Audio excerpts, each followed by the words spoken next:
আসসালামু আলাইকুম। অনেকেই মিথ্যা যৌতুক মামলার মোকাপেক্ষী হন। তো মিথ্যা আপনার বিরুদ্ধে যদি কোনো মিথ্যা যৌতুক মামলা কেউ করেন, আর এটি যদি আপনি প্রমাণ করতে পারেন, তাহলে ওই ব্যক্তিকে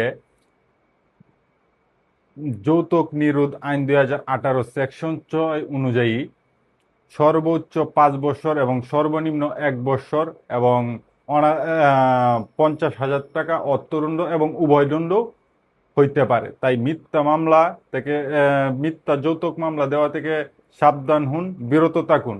আর যদি আপনারা কেউ মিথ্যা যৌতুক মামলার ভুক্তভোগী হন, অবশ্যই অবশ্যই আপনারা ওই ব্যক্তির বিরুদ্ধে আইনি পদক্ষেপ নিন।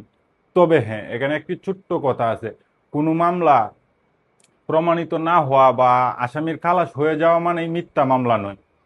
মিথ্যা মামলার কিছু গ্রাউন্ড আছে, ওই গ্রাউন্ডে যদি ওইগুলা পড়ে তাহলেই কিন্তু মিথ্যা মামলা প্রমাণিত হয়। এছাড়া কিন্তু মামলা খালাস হয়ে গেলেই কিংবা জামিন হয়ে গেলেই কোনো মামলায় এটা মিথ্যা প্রমাণিত হয় না।